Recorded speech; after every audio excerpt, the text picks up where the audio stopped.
This testimonial is brought to you by #Score Marketing Division Sufi Guidance Channel. Testimony ये है कि मेरे बेटे को काम ही नहीं मिल रहा था शाजी, तो मैंने डॉलर दब में बैठ के यही बोल रही थी कि रिज़्क के लिए 5000 गैब या हाजिर से डॉलर प्लीज मुझे भिजवा दो, ये बोल रही थी शाहजी।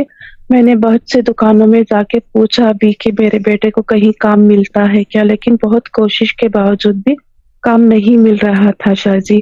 मैं डॉलर दब में बैठी बाद कॉल आया कि आपके बेटे के लिए काम है, प्लीज कल से भेज दे। उनका फोन आया और मेरा बेटा काम को गया शाहजी।